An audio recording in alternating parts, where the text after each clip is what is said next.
kajian pada sore. Assalamualaikum warahmatullahi wabarakatuh. Assalamualaikum warahmatullahi wabarakatuh. Asyhadu an la ilaha illallah wa asyhadu anna Muhammadar Rasulullah. Billahi wa bi islami dinna wa bi Muhammadin wa rasulullah. Rabbi zidni ilma wa zidni fahma amma ba'du. Rabbi shrah li sadri wa yassir li amri wa hlul 'uqdatam min lisani yafqahu qawli amma ba'du. Jadi teman-teman muslimah yang berbahagia, puji syukur kehadirat Allah Subhanahu wa taala yang telah melimpahkan rahmat, taufik, hidayah dan inayahnya kepada kita semua sehingga kita dapat berkumpul bersama dalam acara kajian kemuslimahan dengan tema Fikih Haid Part 2 dalam keadaan sehat tanpa halangan suatu apapun. Tak lupa selawat serta salam kita junjungkan kepada Nabi besar Muhammad SAW beserta keluarga dan para sahabatnya.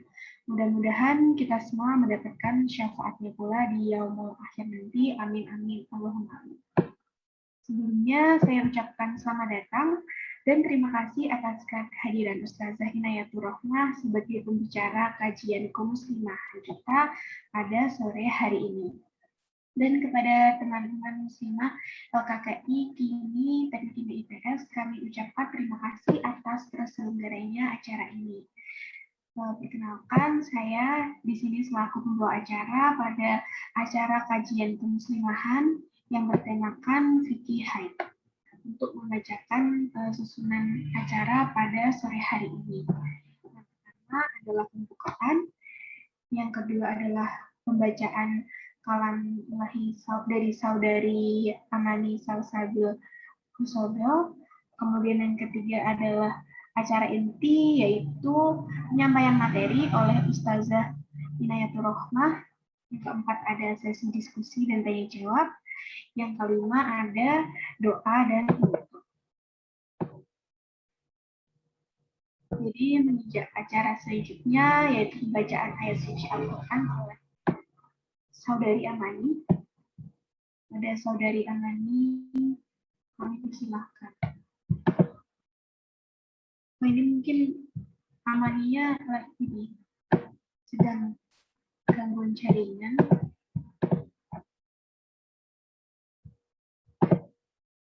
Oke, mungkin untuk pembacaan ayat suci Al-Quran kita lewati saja karena Saudari Amaninya sedang gangguan listrik di rumahnya sedang mati.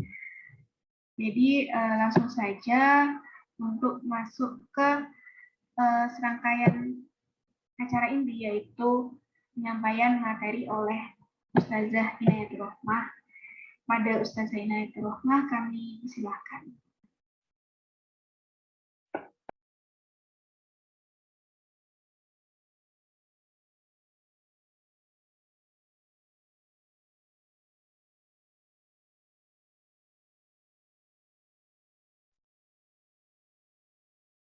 Bismillahirrahmanirrahim. Suaranya jelas? Jelas. Assalamualaikum warahmatullahi wabarakatuh.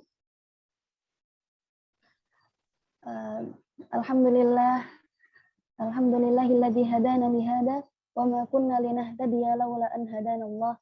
Allahumma shalli ala sayyidina Muhammad abdika wa nabiyyika wa rasulika nabiyil ummi wa ala alihi wasallim. Allahumma alimna wa alim bina wanfa'na wanfa' bina waj'al ilmana shadaqatan jariyatan lana fi hayatina wa ba'da mamatina. Amin amin amin ya rabbal alamin. Baik, alhamdulillah sekarang kita masuk ke kajian kedua, kajian fikih haid, nifas dan istihadah. Setelah di kajian sebelumnya kita telah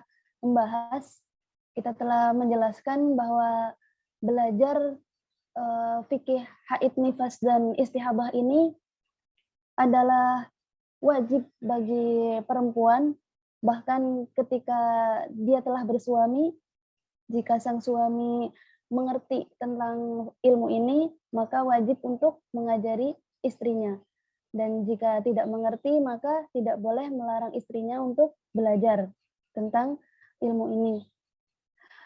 Kemudian juga kita jelaskan tentang darah haid, tentang durasi haid, yang mana durasi pada umumnya adalah 6 sampai 7 hari, serta durasi minimalnya adalah 24 jam dan durasi maksimalnya adalah 15 hari 15 malam.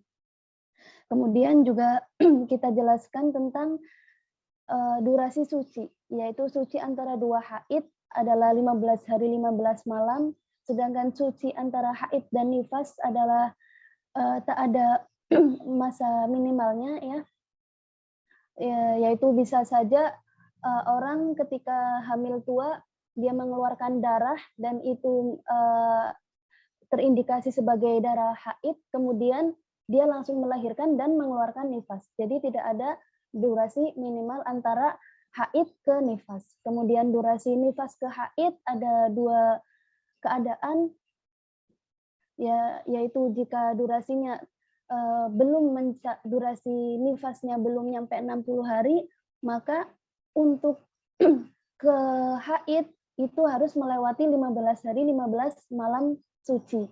Kemudian jika telah melewati 60 hari 60 malam nifasnya, maka tidak ada durasi suci minimal untuk disebut sebagai darah haid. Kemudian kita juga menjelaskan tentang nifas, yaitu darah yang keluar dari farji perempuan setelah rahim kosong.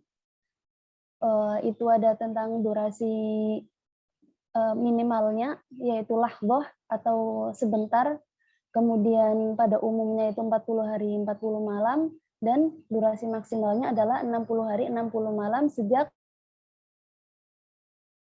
masuk ke kajian kedua ini, insya Allah kita akan membahas tentang hal-hal yang tidak diperbolehkan untuk dilakukan ketika masa haid atau nifas. Juga nanti di akhir akan dibahas tentang mandi wajib haid, nifas, dan wiladah. Oke, kita masuk saja langsung. Hal-hal yang tidak boleh dilakukan saat haid dan nifas ini kurang lebih ada 11 perkara. Yang pertama adalah sholat. Jadi ketika kita mengeluarkan haid, maka kita dilarang untuk sholat, baik sholat fardu maupun sholat sunnah. Dan juga setelah haidnya berhenti, tidak diwajibkan untuk mengqadha. Nah, termasuk dalam sholat ini juga kita dilarang untuk sujud syukur dan sujud tilawah ketika masa haid ya.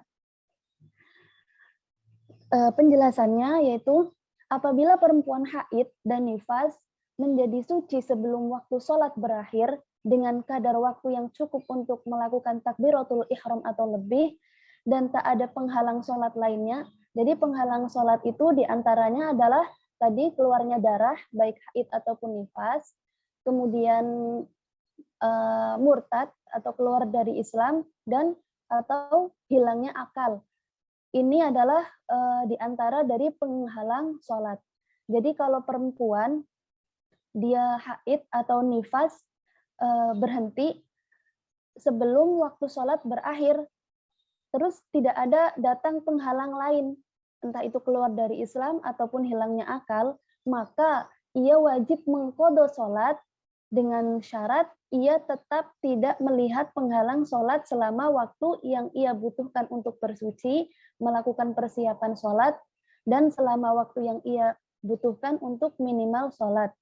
Minimal sholat itu maksudnya kita mengerjakan, dalam sholat itu mengerjakan rukun-rukunnya saja gitu, syarat dan rukunnya saja. Itu maksud dari minimal sholat.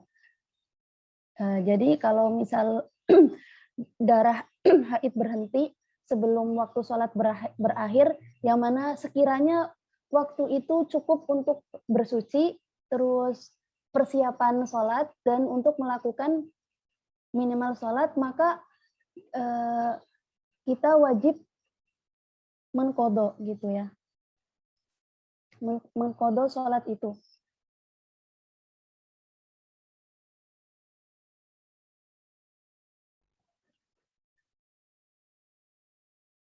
Oh enggak, waktunya itu hanya misal takbiratul ihram atau mungkin selama 5 atau 2 menit. Jadi kan ketika kita bersuci itu tetap nggak cukup waktunya.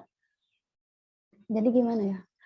Contohnya itu misal kita darah berhenti ketika 5 menit sebelum waktu sholat asar. Itu kan 5 menit itu kan cukup untuk kita masuk ke dalam sholat.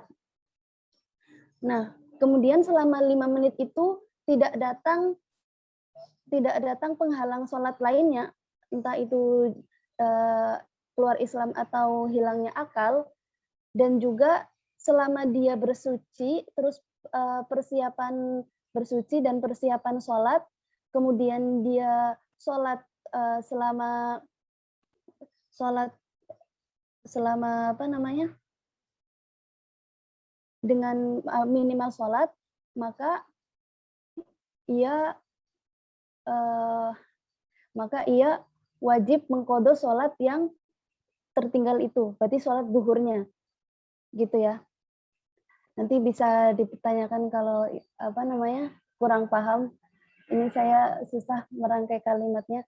Kemudian penjelasan yang kedua, perempuan yang haid atau nifasnya sudah berhenti sebelum waktu sholat habis dan tidak ada penghalang sholat lainnya, maka wajib juga mengqadha sholat yang sebelum haid atau nifas dan penghalang sholat lainnya berhenti jika antara sholat tersebut dan sholat setelahnya itu dapat dijamak. Seperti misal zuhur dengan asar dan maghrib dengan isya. Jadi kalau tadi kita langsung masuk saja ke contohnya. Misal seorang perempuan suci dari haid saat 5 menit sebelum waktu asar habis. Nah, 5 menit itu kan tadi di penjelasan yang pertama cukup untuk melakukan takbiratul ihram atau lebih. Maka ia wajib melaksanakan sholat asar tersebut. Begitu juga dengan sholat zuhur, apabila syarat-syarat sebelumnya terpenuhi, maksudnya tidak ada penghalang sholat yang datang juga gitu, maka sholat zuhurnya juga wajib diqadha karena antara zuhur dan asar itu bisa dijamak gitu. Kemudian penjelasan yang ketiga, apabila perempuan mengalami haid atau nifas di awal atau pertengahan sholat dan itu berlanjut hingga waktu sholat habis, maka ia wajib mengqadha sholat tersebut dengan syarat sebelum haid atau nifas itu terjadi, sebenarnya ia mampu melaksanakan sholat dan persiapannya. Apabila persiapan ini tidak mungkin dilakukan sebelum waktu sholat masuk. Jadi, contohnya, seorang perempuan haid saat setengah jam setelah waktu sholat masuk dan ia belum sholat, maka ia wajib mengqadha sholat tersebut ketika nanti haidnya sudah berhenti. Karena apa? Karena waktu yang terletak itu cukup untuk melaksanakan sholat. Karena waktu setengah jam itu kan cukup untuk persiapan dan melaksanakan sholat kan. Maka ia wajib mengqadha sholat yang tertinggal itu. Kemudian contoh yang kedua, seorang perempuan mulai haid saat bersamaan dengan masuknya waktu sholat. Jadi ketika azan, ketika itu juga darahnya keluar, maka ia tidak wajib mengqadha sholat tersebut karena waktunya tidak cukup untuk melaksanakan sholat. Jadi dilihat apakah waktunya cukup untuk persiapan dan melaksanakan sholat. Kalau persiapannya tidak mungkin dilakukan sebelum waktu sholat, apakah dia masih dalam pekerjaan atau kewajiban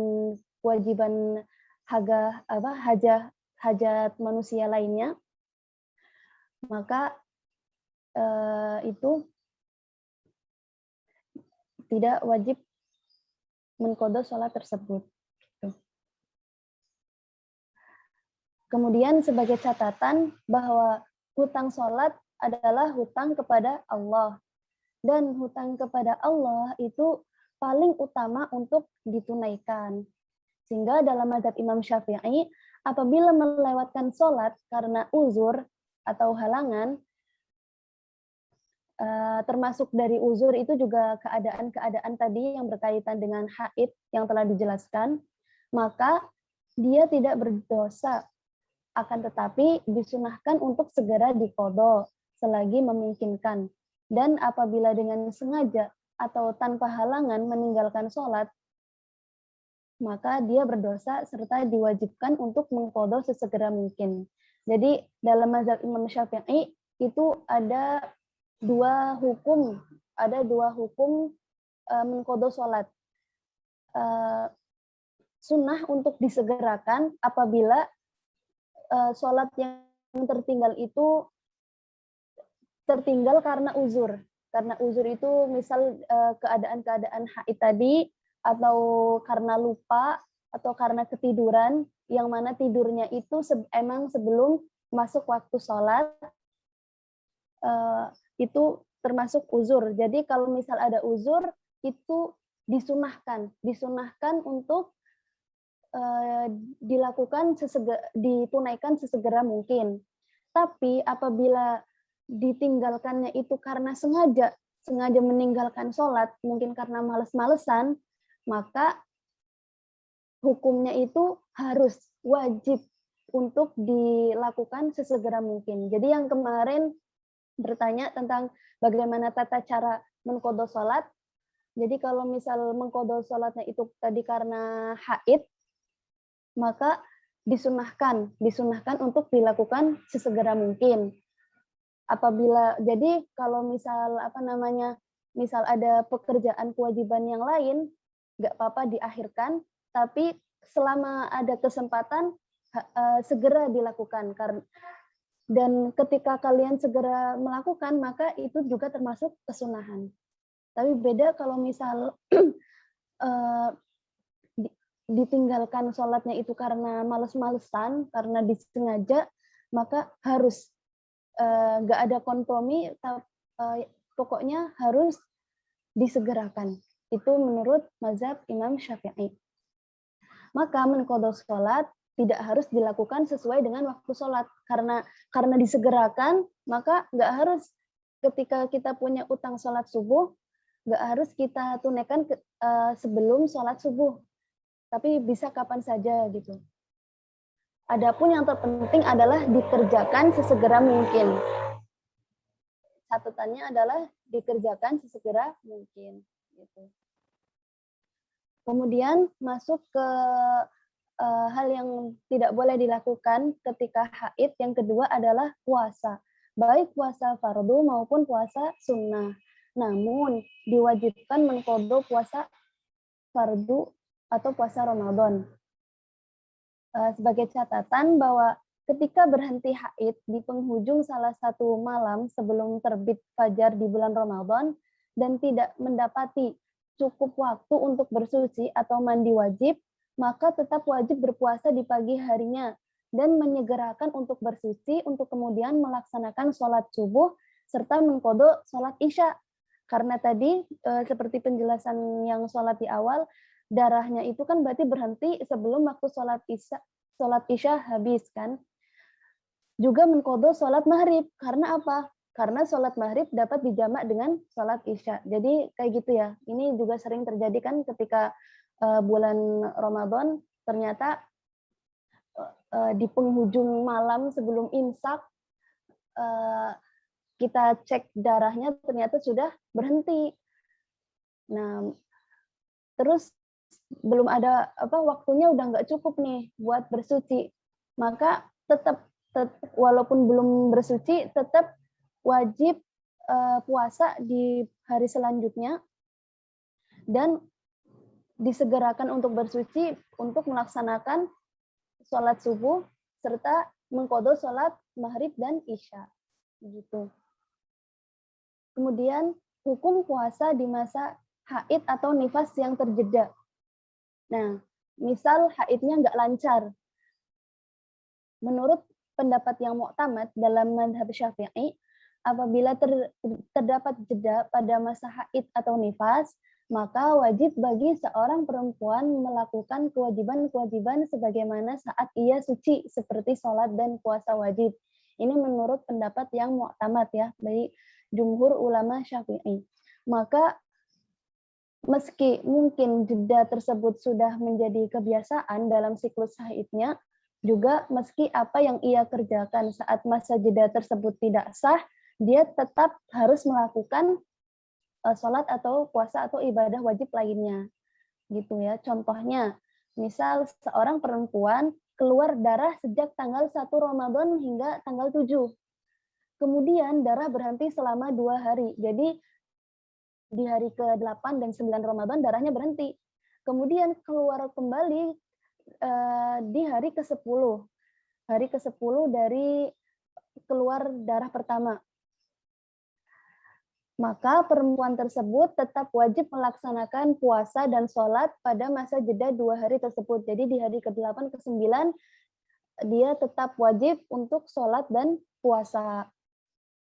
Karena apa? Darahnya berhenti. Dan tetap wajib mengqadha puasa 2 hari tersebut karena 2 hari tersebut masih dalam masa haid. Gitu. Dan ini seperti yang minggu kemarin ada yang bertanya tentang ini juga. Jadi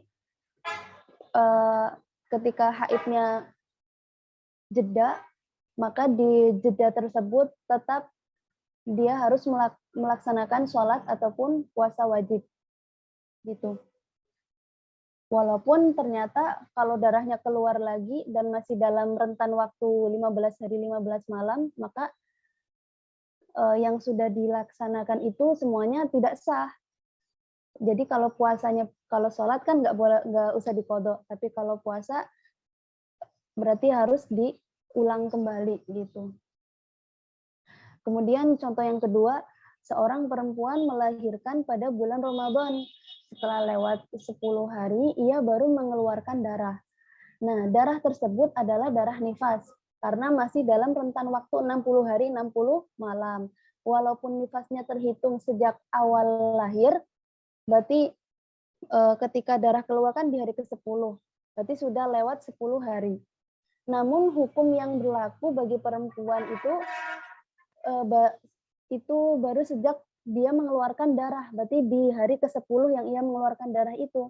Maka di 10 hari awal itu dia tetap wajib mandi wiladah, wajib sholat, dan wajib puasa Ramadan atau puasa wajib lainnya. Meskipun pada akhirnya semua itu tidak sah, karena itu masih dalam rentan waktu durasi masa nifas. Yang mana setelah lewat 10 hari dia keluar darah gitu. Ia tetap wajib mandi wiladah kembali berbarengan dengan mandi suci dari nifas saat telah selesai dari nifas, dan tetap wajib mengqadha puasa 10 hari tersebut. Gitu. Nanti ada penjelasan juga tentang mandi ya. Kemudian yang tidak boleh dilakukan juga adalah tawaf, baik tawaf fardu maupun tawaf sunnah. Dan yang keempat adalah menyentuh dan membawa mushaf Al-Quran. Nah, yang dimaksud dengan mushaf di sini adalah media apapun yang bertuliskan lafaz Al-Quran untuk dipelajari. Walaupun hanya sebagai ayat, sebagian ayat maksudnya, asal dapat dipahami bahwa itu adalah ayat Al-Quran, maka tidak boleh dipegang oleh orang yang berhadas walaupun dengan perantara kain. Ya, walaupun dengan perantara apapun gitu. Tidak boleh dipegang. Lain hukumnya dengan kitab tafsir ataupun Al-Quran terjemah. Apabila tulisan lain lebih dominan, maka boleh dipegang. Gitu. Sedangkan dalam hal membawa mushaf, diperbolehkan apabila dibawa dengan barang-barang lainnya. Dan niat si pembawa adalah membawa barang, bukan membawa mushaf. Apabila niatnya hanya membawa mushaf, maka hukumnya haram. Gitu. Kemudian yang kelima adalah membaca Al-Quran. Hal ini tidak diperbolehkan apabila memang diniatkan untuk membaca Al-Quran. Adapun jika diniatkan untuk berzikir, memberi nasihat, maksudnya kayak mau'izah gitu, atau bercerita, atau mengingatkan orang lain, maksudnya mungkin ketika menyimak hafalan atau mengajarkan orang ngaji gitu kan, itu maksudnya mengingatkan orang lain tanpa niat membacanya, atau memang tidak diniatkan untuk apapun, maka hukumnya tidak haram. Pokoknya yang digarisbawahi adalah kalau dia niat membaca Al-Quran, maka itu tidak boleh gitu. Kemudian masuk di pembahasan ini juga ketika seorang hafizah, dia dalam masa haid, terus ada yang beralasan takut hafalannya hilang, maka boleh murojaahnya, tapi sebaiknya tanpa bersuara, atau mungkin boleh bersuara tapi dengan diniatkan yang lain, misal untuk berzikir tadi gitu. Gitu. Mungkin di sini guru bisa ditanyakan dengan guru hafizahnya gitu ya. Biasanya lebih ke manut, lebih ke nurut sama gurunya. Biasanya sama gurunya dibolehkan, ya insya Allah nurut aja gitu. Tapi lebih amannya jika kita diniatkan bukan untuk membaca Al-Quran. Kemudian yang keenam adalah masuk ke masjid. Dengan catatan apabila khawatir darahnya menetes atau mengotori masjid. Nah, yang dimaksud dengan masuk di sini adalah masuk masjid, itu maksudnya masuk dari pintu yang satu, keluar dari pintu yang lain. Maka hukumnya ini juga berlaku kepada siapa saja yang membawa kotoran yang dikhawatirkan dapat mengotori masjid. Gitu. Maksudnya masuk ke masjid ini juga bukan hanya berlaku bagi orang yang haid dan nifas, tapi juga bagi siapa saja yang membawa kotoran yang dikhawatirkan dapat mengotori masjid. Juga bisa dipastikan tidak akan mengotori, jika bisa dipastikan tidak akan mengotori masjid, maka hukumnya menjadi makruh, bukan haram ya. Jadi misal di masa sekarang kan sudah ada pembalut. Jadi kalau misal kita yakin darah kita tidak menetes, maka masuk masjid ini boleh, tapi hukumnya makruh. Kemudian perkara yang ketujuh yang tidak boleh dilakukan ketika haid dan nifas adalah berdiam diri di dalam masjid, baik khawatir mengotori masjid ataupun tidak. Jadi kalau masuk di sini itu kan maksudnya lewat dari pintu yang satu terus keluar dari pintu yang lain. Tapi kalau berdiam diri ini, meski dia yakin atau tidak dia bakal mengotori masjid, tetap hukumnya haram gitu. Sama juga hukumnya dengan berdiam diri di dalam masjid, masuk dan keluar dari pintu yang sama, atau bisa dibilang mondar-mandir gitu ya. Itu juga tidak boleh. Kemudian yang kedelapan adalah bersuci dengan niat ibadah.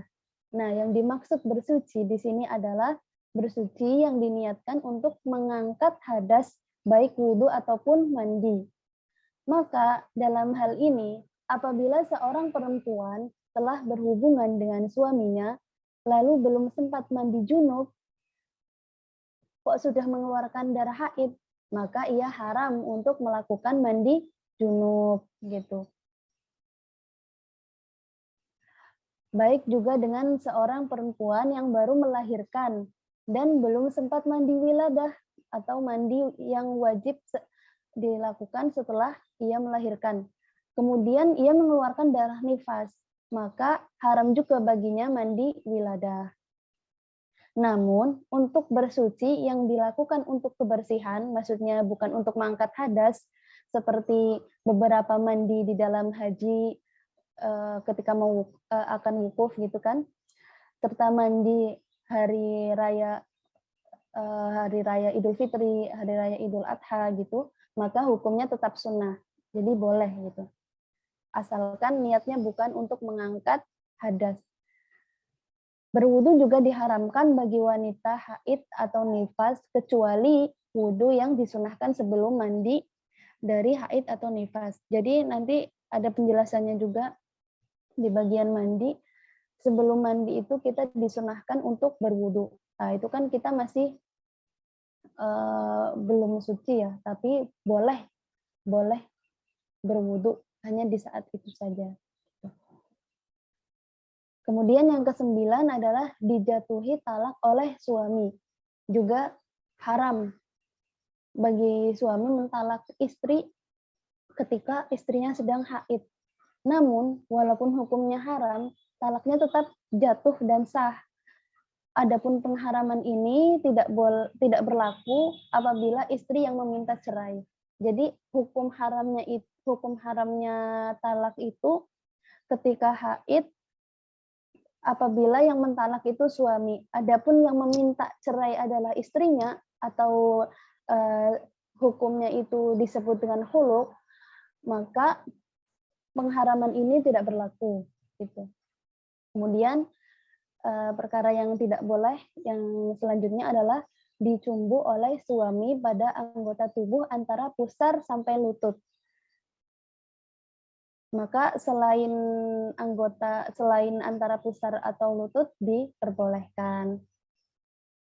Gitu. Kemudian yang ke-10 adalah melakukan hubungan suami istri.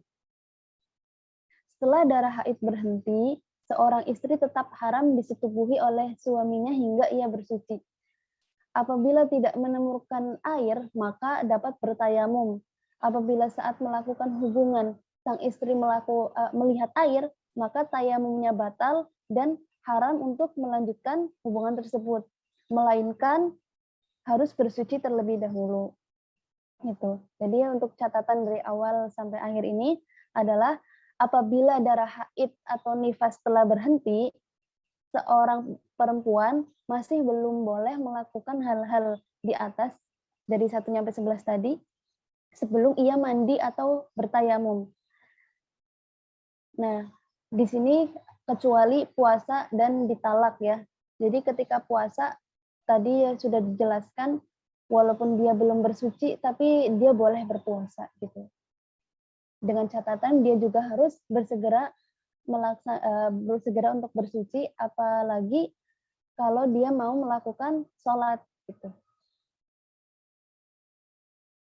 Nah, kemudian masuk ke masalah yang juga sering dipertanyakan, yaitu tentang rambut rontok saat haid atau nifas.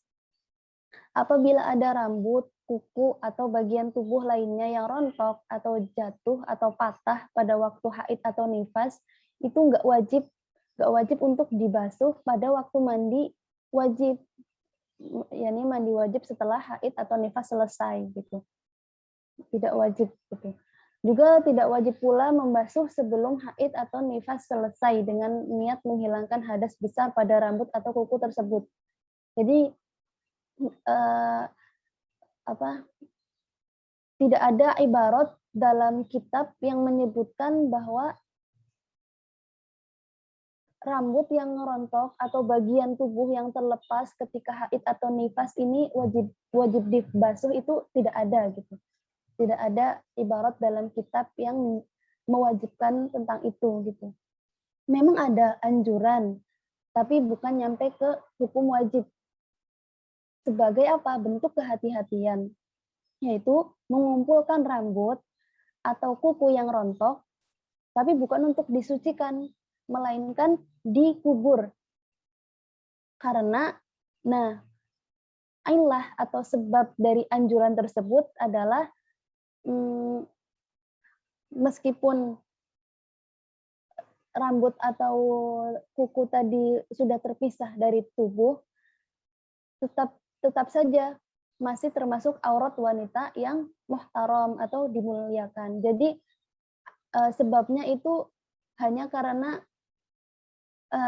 bagian tubuh kita itu mulia gitu.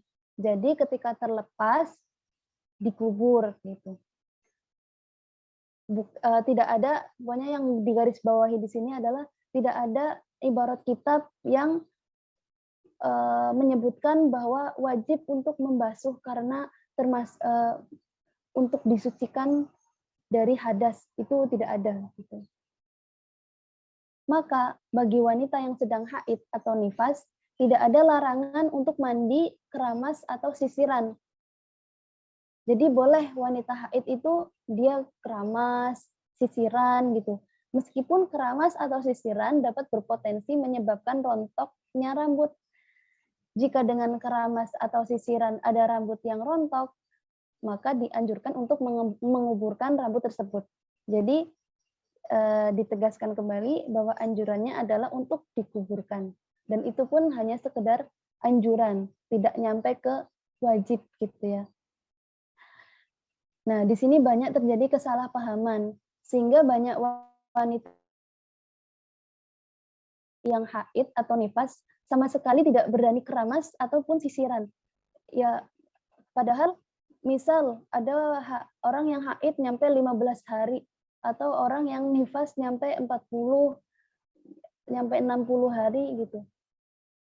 Karena ada yang menyebutkan bahwa hal ini nggak boleh, bahkan nyampe dia tidak berani untuk keramas, apalagi sisiran gitu. Padahal jika kita lama nggak keramas ataupun nggak sisiran, itu kan juga mengakibatkan tidak sehatnya rambut kepala gitu. Dan juga pasti memberatkan bagi seorang perempuan kalau dia nyampe setengah bulan, nyampe 1 bulan nggak keramas gitu kan. Apalagi jika sampai mengganggu kenyamanan orang-orang di sekitar gitu. Maka tentu itu adalah hal yang tidak baik gitu.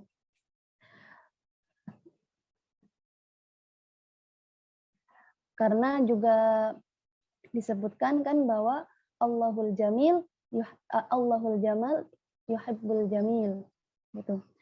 Allah itu indah dan menyukai keindahan. Yang diharamkan adalah mandi keramas saat masa haid atau nifas dengan diniati bersuci dari hadas besar. Jadi tadi kan bersuci baik itu wudhu maupun mandi itu tidak diperbolehkan ketika masa haid. Jadi yang diharamkan adalah niat untuk menghilangkan hadas. Ketika ia masih haid ataupun nifas maka tidak boleh. Tapi kalau dia keramas karena untuk kebersihan, untuk sekedar keramas saja gitu, bukan untuk diniatkan menghilangkan hadas, maka boleh gitu. Juga tadi ditegaskan tidak ada yang mewajibkan untuk mensucikan bagian tubuh yang terlepas ketika haid atau nifas gitu. Kemudian kita masuk ke pembahasan seputar mandi. Mandi wajib yang khusus bagi perempuan itu diantaranya adalah mandi setelah haid, mandi setelah nifas, dan mandi setelah melahirkan. Adapun syarat sah dalam bersuci, baik itu wudhu ataupun mandi, adalah Islam, berakal, suci dari haid atau nifas, tidak ada sesuatu yang menghalangi sampainya air ke anggota tubuh yang dibasuh, terus juga mengetahui fardunya wudhu atau mandi. Jadi mengetahui fardunya wudhu atau mandi itu juga sebagai syarat sah dalam bersuci. Apabila kita tidak tahu ilmunya, kita tidak tahu mana yang menjadi fardu wudhu ataupun fardu mandi, maka berarti bersucinya baik wudhu ataupun mandinya itu tidak sah. Nah, maka di sini jadi ditegaskan lagi wajib bagi kita belajar ilmu fikih gitu. Khususnya fikih yang berkaitan tentang kita, yaitu haid, nifas, dan istihadah. Kemudian yang keenam adalah tidak meyakini sunnah pada salah satu fardunya wudhu atau mandi. Jadi misal contohnya kayak berkumur-kumur dan istinsyak, memasukkan air ke dalam hidung, itu kan sunnah. Jadi kita tidak meyakini bahwa kesunahan berwudu ataupun memasukkan air ke dalam hidung itu sebagai rukun, itu adalah syarat sah dalam bersuci gitu. Kemudian yang ketujuh adalah menggunakan air yang suci dan mensucikan. Terus menghilangkan najis ainiyah yang terlihat atau najis yang terlihat wujudnya.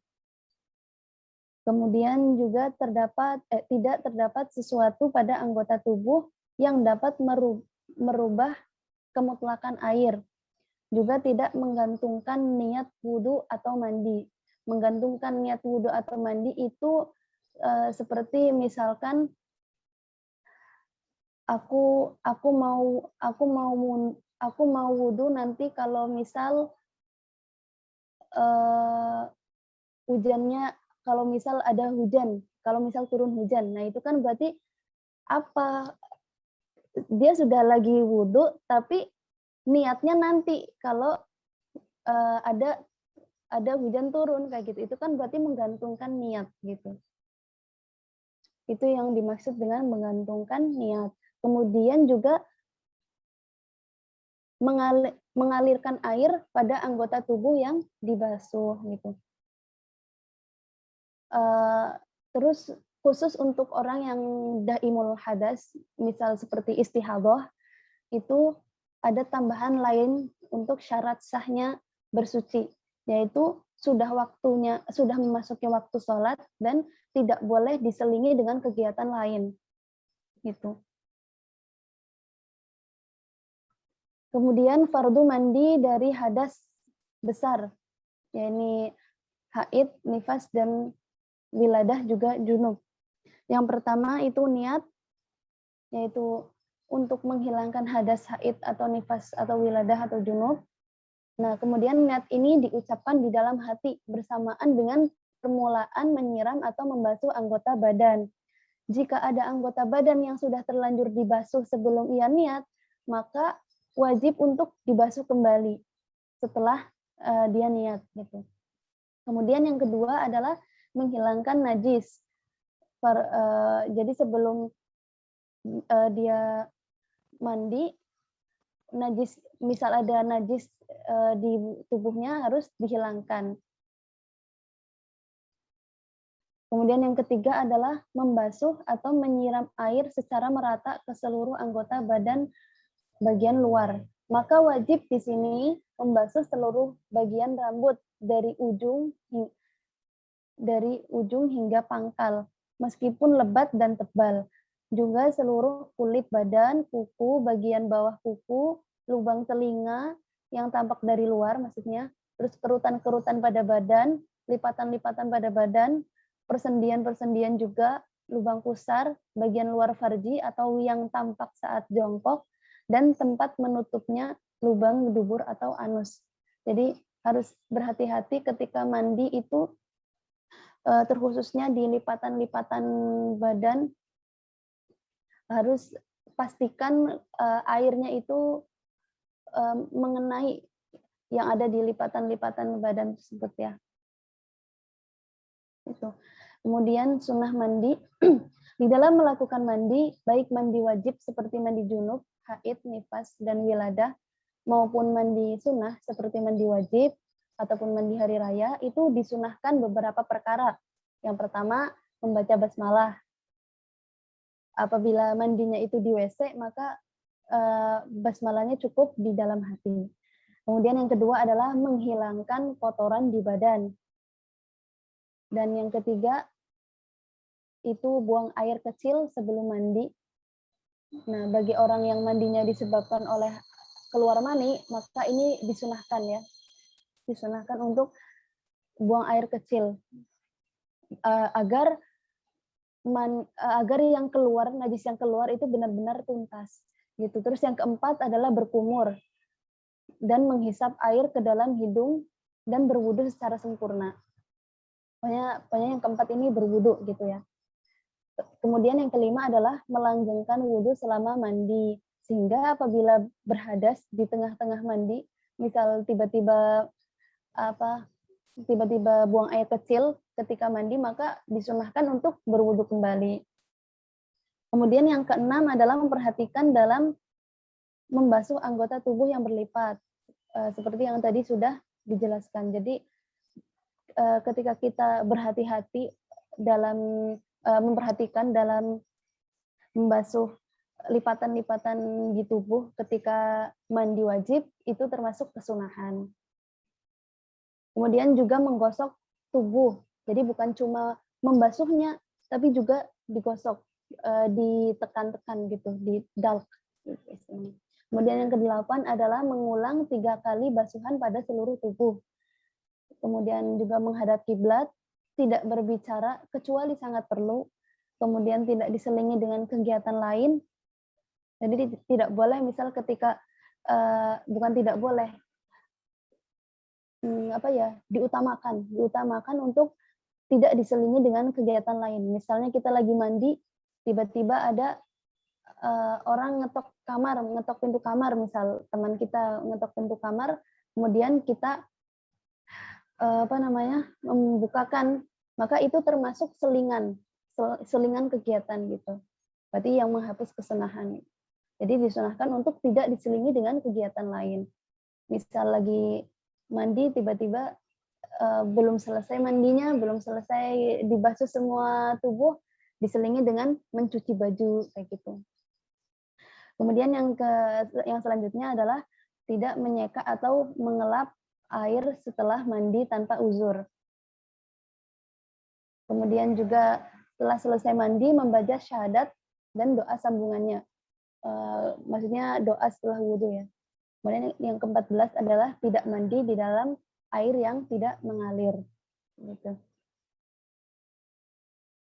Kemudian tata cara mandi dan wudhu bagi orang yang mengalami istihadah atau daimul hadas adalah yang pertama bersuci. Bersucinya dikerjakan setelah masuk waktu sholat. Jadi orang yang mengalami istihadah ataupun daimul hadas itu bersucinya harus setelah masuk waktu sholat. Kemudian niatnya itu bukan untuk menghilangkan hadas, tapi listiba hatis sholat, agar diperbolehkan untuk mengerjakan sholat atau ibadah-ibadah lainnya. Kemudian yang ketiga, sebelum berwudu wajib mengerjakan rangkaian. Yang pertama, membasuh farji. Nah, apabila darahnya masih menetes dan tidak menimbulkan rasa sakit, juga tidak dalam keadaan puasa, maka farjinya itu disumbat dengan kapas sampai ke bagian dalam yang tak terlihat saat jongkok, agar darah tidak menetes atau meminimalkan keluarnya darah. Apabila setelah disumbat kok darahnya tetap menetes, maka bisa dengan memakai pembalut. Kemudian yang kedua adalah setelah dipastikan darah tidak merembes, maka baru berwudu. Jadi ketika orang kok istihadah, dia mau wudu, pokoknya dia harus memastikan bahwa darahnya itu tidak merembes, darahnya itu tidak bocor gitu. Kemudian juga tidak diselingi dengan kegiatan lain. Terus setelah berwudu harus segera melaksanakan sholat dan tidak boleh melakukan hal di luar kemaslahatan sholat. Apabila dilakukan, maka wudunya batal dan harus diulangi dari ini, membasuh farji, dari memastikan farjinya itu tidak keluar darah, gitu ya. Kemudian yang terakhir adalah 1 kali bersuci atau 1 kali wudu itu hanya boleh untuk mengerjakan 1 sholat. Sedangkan 1 sholat fardu. Tapi kalau sholat sunnah boleh lebih gitu. Sebagai catatan, bagi daimul hadas yang berupa mani, maka ia wajib mandi setiap akan mengerjakan sholat fardu. dengan tata cara yang telah disebutkan tadi. Apabila dengan duduk hadasnya dapat berhenti atau tidak keluar, maka sholatnya wajib dengan posisi duduk. Gitu. Kemudian yang terakhir adalah tentang mandi wiladah. Mandi wiladah adalah mandi yang diwajibkan karena melahirkan, meskipun yang dilahirkan hanya berupa segumpal darah atau yang disebut dengan alaqah atau segumpal daging atau yang disebut dengan mudghah, yang biasa disebut dengan keguguran gitu. Nah, pelaksanaan mandi wiladah apabila setelah bayi lahir sempurna tidak keluar darah nifas sedikit pun, maka wajib segera mandi wiladah, terutama jika sudah akan mengerjakan sholat. Sebab jika setelah melahirkan tidak keluar darah sedikit pun, maka ia dihukumi suci dan wajib melaksanakan sholat, puasa, dan mandi wiladah tadi, juga ibadah-ibadah lain yang diwajibkan. Kemudian apabila setelah bayi lahir sempurna langsung mengeluarkan darah nifas, maka mandi wiladahnya itu ditunda hingga darah nifasnya berhenti. Nah, mandi wiladah dikerjakan bersamaan dengan mandi nifas. Mandinya cukup sekali, tapi niatnya untuk menghilangkan hadas wiladah dan hadas nifas. Gitu. Adapun haram dan tidak sahnya hukum mengerjakan mandi wiladah dalam keadaan mengeluarkan darah nifas.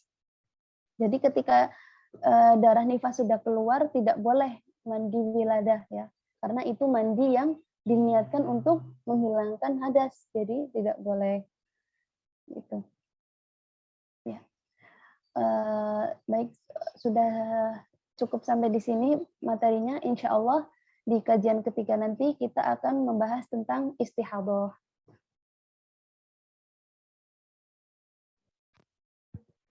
Atas materi yang telah disampaikan oleh Ustazah Rohmah, jadi luar biasa sekali ya materi yang disampaikan pada sore hari ini, dan sebenarnya kita sebagai seorang muslimah wajib mengetahui ilmu yang sudah diberikan oleh Ustazah Inayatul Rohmah itu tadi, itu supaya saat kita mendapati masalah-masalah yang ada, kita tahu apa yang harus kita lakukan. Nah, mungkin ini ada beberapa rangkuman materi tadi yang saya rangkum dari kajian sore ini. Jadi, untuk hal-hal yang dilarang yang dilakukan pada saat haid atau nifas, itu adalah sholat, kemudian puasa, tawaf, menyentuh dan membawa mushaf Al-Quran, membaca Al-Quran, masuk ke masjid, berdiam diri di dalam masjid, bersuci dengan niat ibadah, kemudian dijatuhi kala oleh suami, dijumpai oleh suami pada anggota tubuh pusar sampai lutut, melakukan hubungan suami istri. Lalu untuk masalah rambut rontok, dianjurkan untuk menguburkan, bukan menyucikan rambut atau kuku yang rontok. Dan hal tersebut tidak diwajibkan, tapi dianjurkan.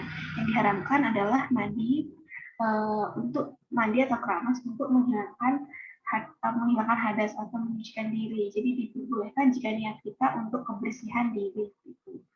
Lalu fardu mandi dari hadas besar itu adalah niat yang menghilangkan najis, membasuh atau menyiram air secara merata ke seluruh anggota badan bagian luar. Selain itu juga ada sunnah mandi, yaitu dengan membaca basmalah, menghilangkan kotoran di badan, buang air kecil sebelum mandi, berkumur, melanggengkan wudhu sebelum wudhu selama mandi, memperhatikan dalam membasuh anggota tubuh yang berlipat, menggosok tubuh, mengulang 3 kali basuhan pada tubuh, tidak diselingi dengan kegiatan lain, tidak meneka, setelah mandi membaca syahadat, tidak mandi di dalam air yang tidak mengalir. Kemudian yang terakhir tadi disampaikan terkait mandi wiladah, itu mandi yang diwajibkan karena melahirkan, meskipun dilahirkan hanya berupa segumpal darah dan atau daging atau biasa disebut dengan keguguran seperti itu. Nah, mungkin untuk acara selanjutnya dilanjutkan dengan sesi tanya jawab.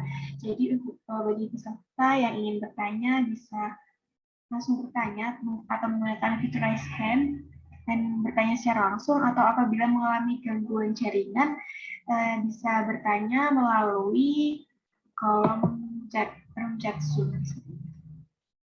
Silakan pada peserta. Ini yang masih mengalami permasalahan haid selama ini, ada beberapa hal yang ingin ditanyakan, monggo dipersilakan bisa langsung tanya pada Ustazah. Ya, silakan untuk Mbak Fatia Rizkyani bisa langsung bertanya. Assalamualaikum warahmatullahi wabarakatuh. Suaranya masuk nggak ya, Mbak Rinta? Ya, silakan. Sebelumnya terima kasih atas waktunya. Izin bertanya. Oh ya, ini suaranya masih belum masuk, Mbak Fatia. Cek. Begini. Halo.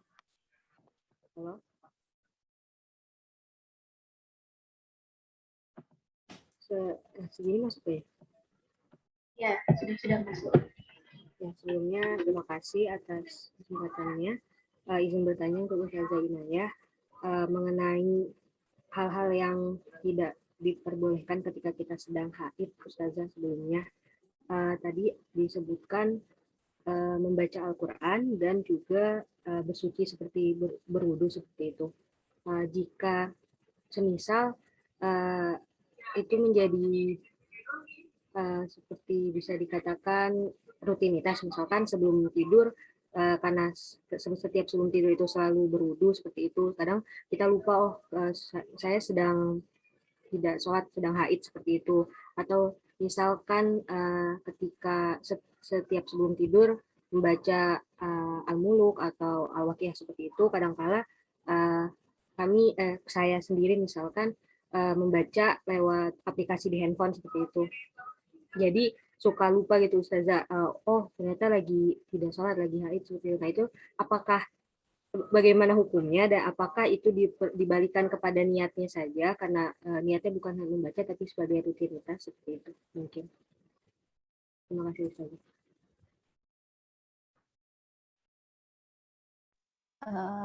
Ya, langsung dijawab. Jadi pertama apabila dilakukan karena lupa, maka rufi al-qalam atau maksudnya nggak berdosa bagi dia. Kemudian jika itu sudah menjadi rutinitas, mungkin bisa diniatkan sebagai zikir.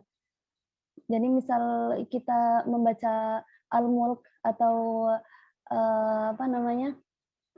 Al-Ikhlas dan dua mau'idatain lainnya, kita bisa niatkan untuk berzikir gitu, agar juga tetap mendapat pahala gitu. Mungkin seperti itu. Baik, terima kasih banyak atas jawabannya Ustazah.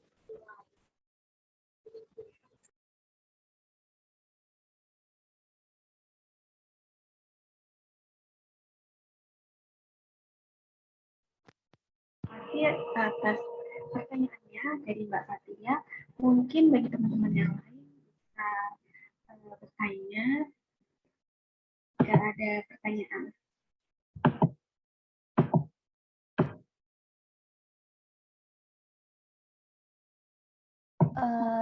Sebelumnya saya mau menambahi tentang jawaban pertanyaan yang kemarin. Jadi kemarin juga ada masukan bahwa apabila dia puasa qadha yang belum sempat dibayar sampai datang Ramadan selanjutnya, itu kemarin kan disebutkan dia tetap wajib untuk mengqadha puasa tersebut dan membayar denda, yaitu berupa fidyah, yang mana fidyahnya itu tiap satu hari dihitung sekitar 6 ons makanan pokok atau 0,75 kilogram gitu. Jadi kemarin sempat ada yang bertanya itu dan saya juga masih ragu. Ini saya sampaikan.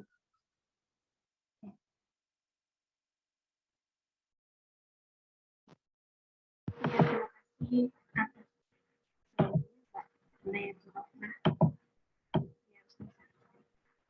Oke, untuk teman-teman mungkin bisa ya jika ada pertanyaan. Mungkin sambil ini ya, sambil nunggu yang mau bertanya, mungkin dari saya juga mau bertanya ke Ustazah, bagaimana jika saat kita itu mandi besar ya, mandi besar, tapi saat mandi besar itu tiba-tiba keluar darah haid gitu. Nah, tapi setelah mandi besar itu kita nggak keluar darah lagi tuh, kira-kira apakah mandi besarnya itu harus diulangi lagi atau bagaimana? Ketika mandi besar, kemudian darah haid keluar, darah keluar. Ya, gitu ya. Terus tapi setelah mandi itu nggak keluar lagi. Nah itu apakah harus diulangi atau tidak?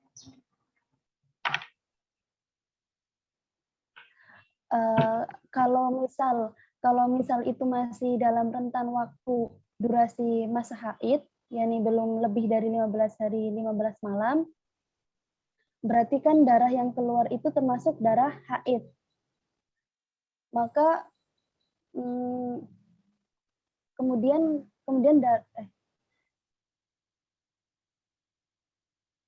berarti tetap ya harus diulangi, karena syarat dari mandi itu kan memastikan bahwa darah tidak keluar lagi. Ya, harus diulangi. Tapi kalau misal darahnya itu sudah keluar di luar dari durasi haid, itu kan berarti darahnya darah istihadah kan? Itu berarti ya tetap harus diulangi, karena itu yang menjadi syarat sahnya tadi kan harus memastikan darahnya, memastikan najis ainiyah itu tidak ada gitu.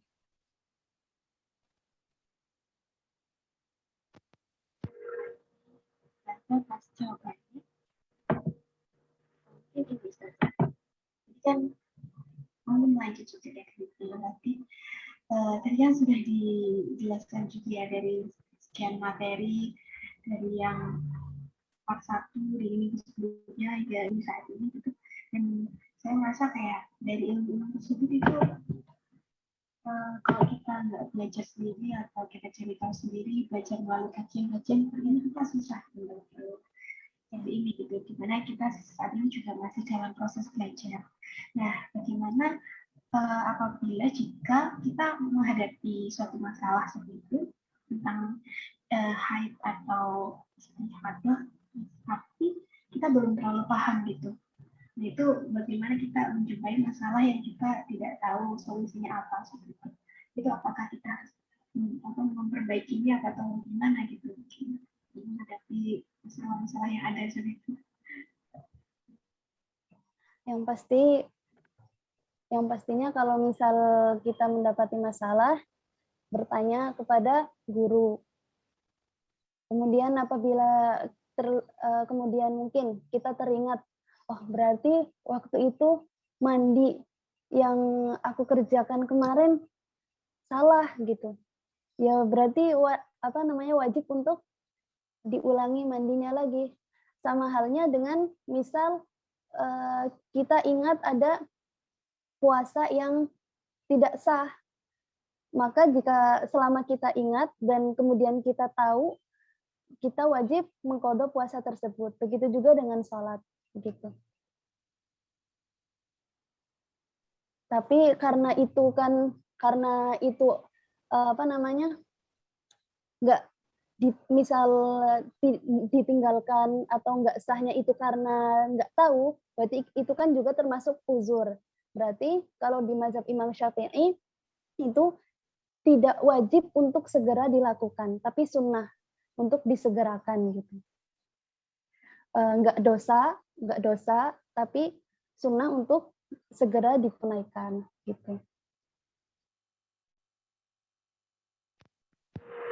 Makanya ketika kita sudah tahu, berarti kita wajib untuk memperbaiki.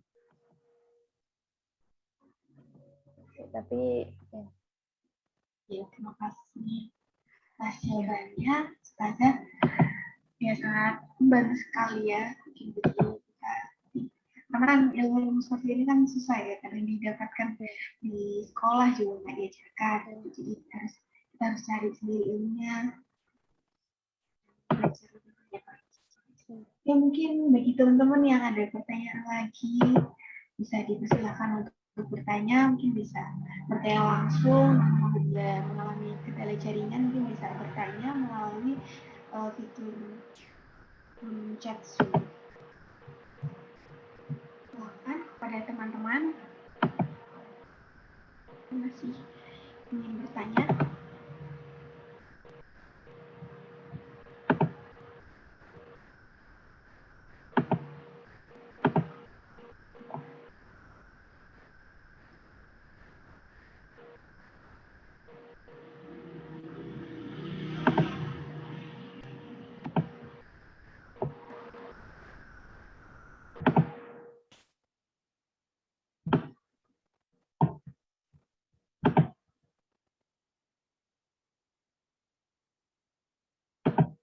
Ya, silakan pada teman-teman.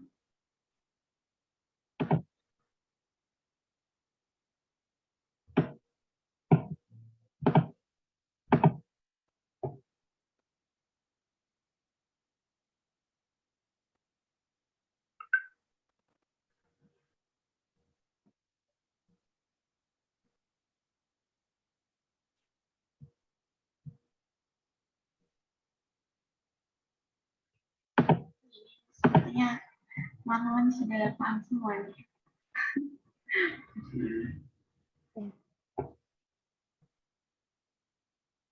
Berarti kurang lebihnya saya mohon maaf apabila mungkin dalam menjelaskan masih kaku atau terbata-bata gitu ya. Cukup mudah dipahami dari materi yang sudah disampaikan. Oh ya, ini ada pertanyaan lagi dari Mbak Fatia. Silakan Mbak Fatia. Ya, terima kasih lagi atas kesempatannya. Mohon maaf, Ustazah baru kepikiran tadi pertanyaannya. Terkait mandi wajib tadi, kan ada pembahasan jika tidak sempat, maka boleh ditangguhkan, tetapi misalkan dalam waktu kita tetap mengikuti sholat. Misalkan tadi bersihnya malam, terus besoknya kita ada puasa, misalnya di bulan Ramadan, tetap ikut sholat subuh dan tetap ikut berpuasa walaupun belum mandi. Nah, bagaimana jika lebih baik seperti itu atau melakukan tayamum mandi wajib seperti itu saja? Saya pernah mendengar mengenai tayamum untuk mandi wajib. Nah, itu lebih baik ditangguhkan saja atau mungkin melakukan tayamum terlebih dahulu, baru nantinya jika merasa ragu melakukan mandi wajibnya gitu. Seperti itu mungkin. Baik. Tayamum itu dilakukan jika dia tidak mendapati air. Maka kalau misal emang nggak ada air, berarti ya dia wajib untuk bersegera bertayamum. Kemudian ketika datang air, dia baru mandi bersuci gitu. Tapi kalau misal ada air, tetap yang harus itu bersuci gitu. Izin bertanya lagi mungkin menanggapi. Semisal sedang dalam perjalanan seperti itu, Ustazah. Ada air, namun dalam hukumnya, mohon maaf jika salah, mohon dikoreksi, jika ada air yang lebih dibutuhkan mungkin untuk minum dan untuk bersuci yang lain sebagainya, kan lebih didahulukan seperti itu ya, Ustazah. Nah, seperti itu, apakah tadi lebih baik tayamum atau ya ditangguhkan saja, tetapi sudah berniat, sudah dalam keadaan suci, tetap sholat, esoknya tetap berpuasa seperti itu? Kalau misal bertayamumnya itu untuk sholat, karena ingin menyegerakan sholat, berarti iya harus bertayamum gitu. Tapi bukan karena puasanya. Kalau puasa itu tetap nggak apa-apa sih kalau nggak tayamum, misal mandinya nanti gitu. Tapi mungkin bersegera untuk bertayamum apabila dia memang mau mengerjakan sholat gitu. Baik, terima kasih atas jawaban Ustazah. Cukup Mbak Renita.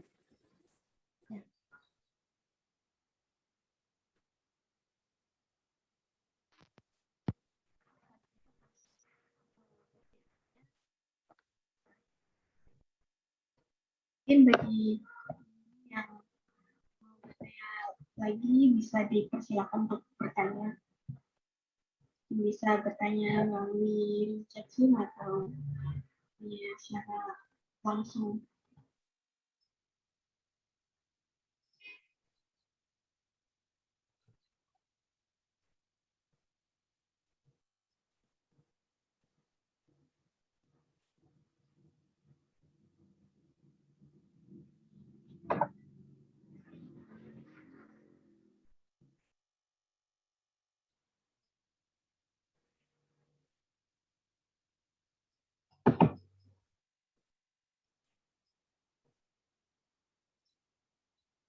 Ya, mungkin saya mau coba bertanya lagi pada Ustazah, tapi ini mungkin pertanyaannya agak luas ya dari materi tadi. Tadi kan juga dijelaskan kalau misalnya ada kalau misalnya saat wudhu itu disunahkan untuk menghirup air wudhu itu menghirup air wudhu di hidung sampai masuk gitu ya. Nah itu mungkin bisa dijelaskan ya kenapa kok seperti itu? Apakah mungkin itu ada mungkin ada penjelasan secara medisnya atau bagaimana? Kenapa kok dianjurkan untuk dihirup seperti itu? Karena kan seperti yang kita tahu ya kalau ilmu agama itu mungkin bisa dihubungkan dengan ilmu kesehatan atau ilmu yang lain seperti itu. Karena seperti apa ya? Karena kadang kesehatan kita pun juga kita bisa sehat apabila hidup kita itu bisa mengikuti sunnah Nabi seperti itu. Nah, untuk wudhu tadi itu bagaimana, Ustazah? Kalau kesunahannya itu memang karena ta'abudi ya, karena memang termasuk ibadah yang sudah dijelaskan di hadis-hadis Rasulullah. Tapi kalau tentang medisnya mungkin saya kurang tahu ya. Tapi yang pasti kita yakini segala ibadah yang sudah Rasulullah tuntunkan kepada kita, yang Rasulullah tunjukkan bagaimana caranya, itu pasti semuanya ada hikmahnya. Gitu.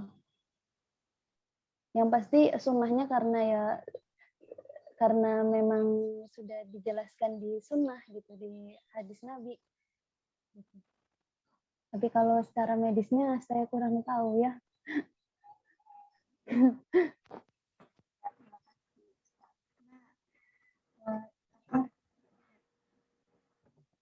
Kalau saya pribadi itu emang lumayan tertarik gitu ya dengan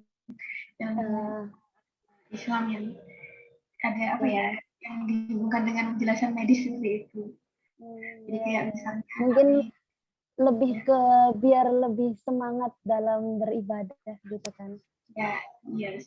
Karena salah satu motivasi. Boleh.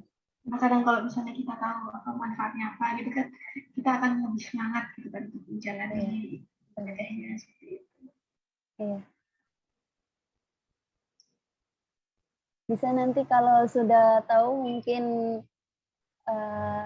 kabari ke saya. Kasih tahu juga. Iya. Siap. Iya.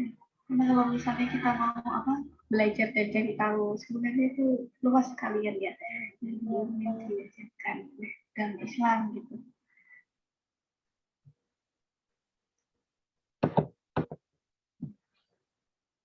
Ya, silahkan mungkin dari teman-teman yang lain ada yang mau ditanyakan lagi, silahkan.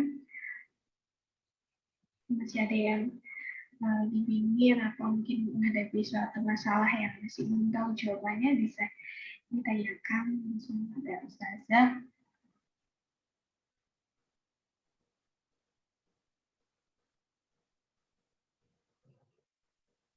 Oh ya, ini Ustazah mungkin agak basa-basi sedikit ya. Saya kira ini Ustazah kesibukannya lagi apa nih Ustazah? Sedang apa kesibukannya? Kemarin baru selesai ujian pratesis. Insya Allah mungkin bulan depan pengumuman ujian. Kalau misal lulus, bisa langsung ngajuin judul tesis. Jadi mohon doanya semoga bisa lancar. Amin, semoga diberi kelancaran sampai akhir bulannya.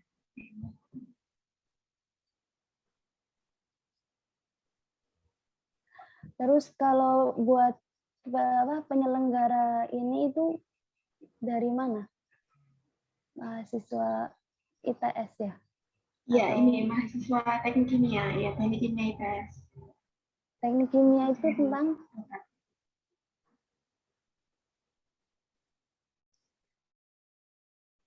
kalau teknik kimia itu berarti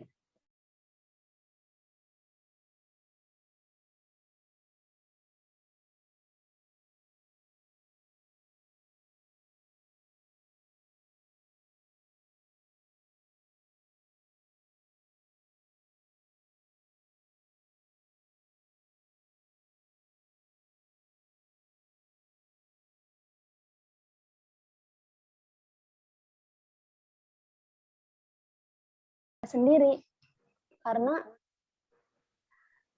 yaitu seperti yang kemarin saya sampaikan bahwa apapun nanti pekerjaan kita, apapun kita nanti di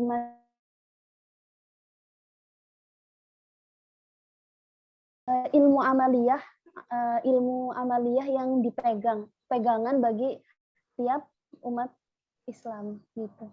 Jadi sangat mengapresiasi kajian ini. Tapi mungkin karena dari materinya masih banyak kekurangan ya. Jadi mungkin kurang maksimal.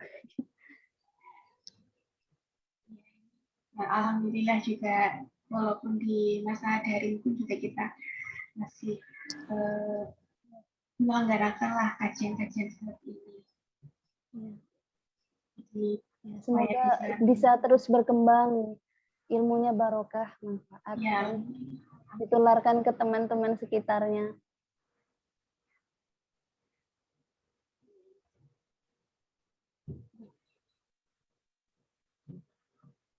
Ya, silakan pada teman-teman, mungkin ada pertanyaan yang ditanyakan.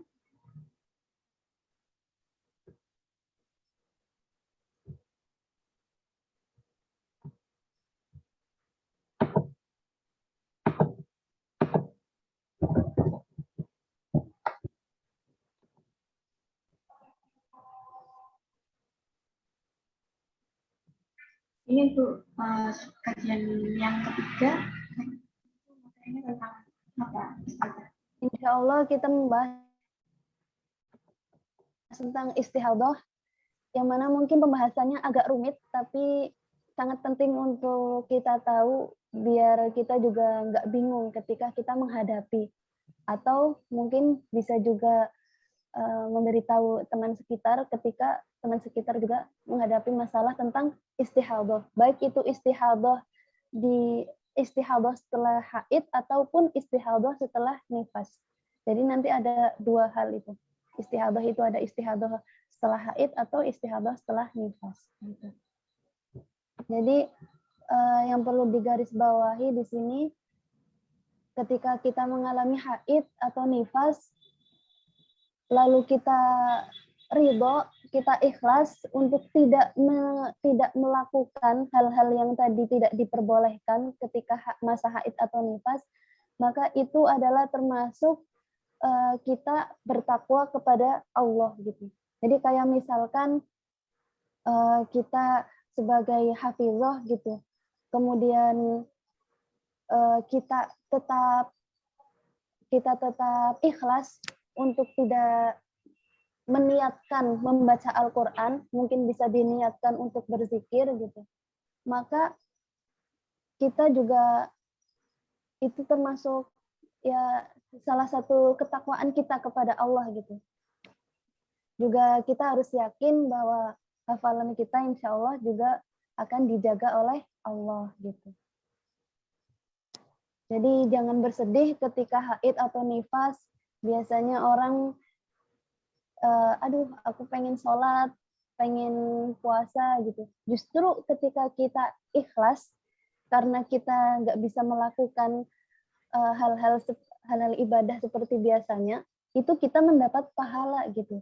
Maka kita harus bergembira, kita harus berbahagia dengan segala ketetapan yang Allah tetapkan untuk kita gitu.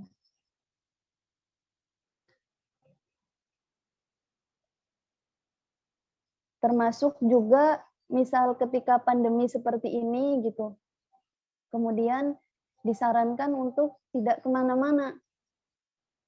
Walaupun mungkin dengan tidak kemana-mana kita kehilangan banyak keutamaan di luar, misal seperti kalau di luar nanti kita bisa melakukan kebaikan-kebaikan yang lain, tapi dengan kita menetap diri di rumah, kalau kita niatkan untuk meminimalisir pandemi, meminimalisir penyebaran wabah, maka itu juga termasuk ibadah gitu. Jadi pokoknya kita harus berbahagia atas segala ketetapan Allah, qada dan qadarnya. Itu termasuk pelajaran rukun iman yang ke-6.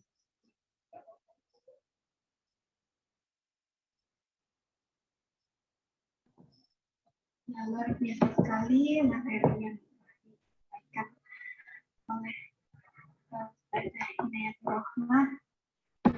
Ya, betul sekali ya, karena Allah ini kan yang melihat kita itu dilihat dari niatnya juga. Jadi walaupun kalau niat kita mau kebaikan, insya Allah bisa bernilai ibadah di mata Allah. Saya mungkin karena sudah menunjukkan pukul 5 dan dari teman-teman, apakah ada yang ingin ditanyakan lagi?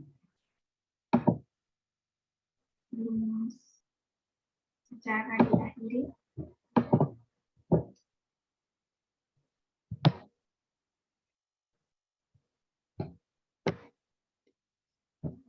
Silakan pada teman-teman.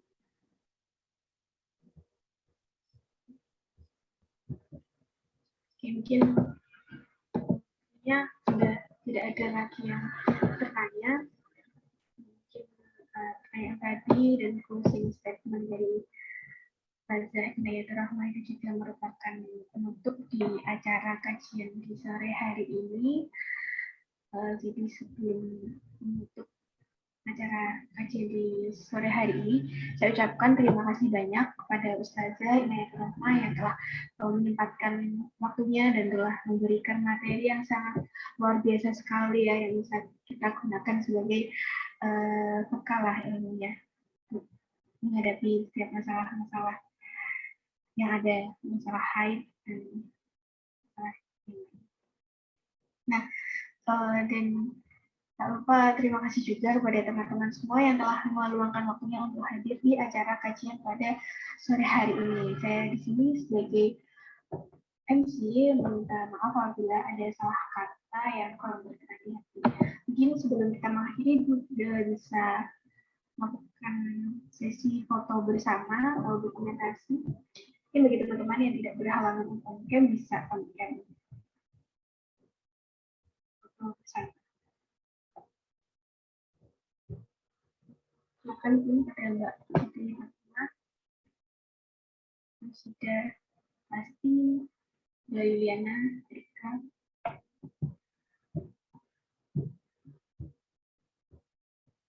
Ini ya, ini masih kayak tahu ya.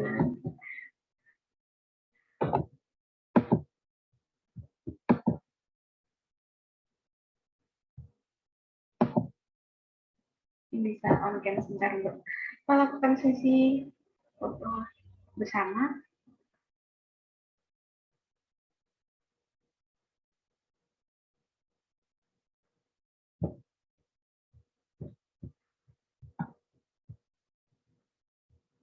Oke, mungkin langsung foto bersama saya. Ya, mungkin saya hitung dulu.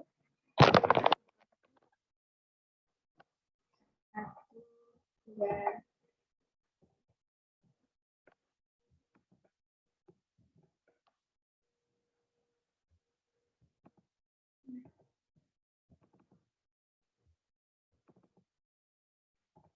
1, 2.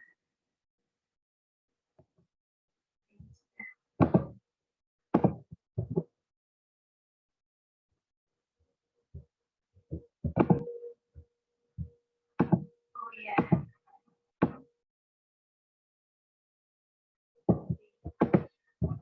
Oke, Ustazah atas waktunya, dan apabila ada kesibukan atau keperluan lain setelah ini bisa dipersilakan untuk meninggalkan chat.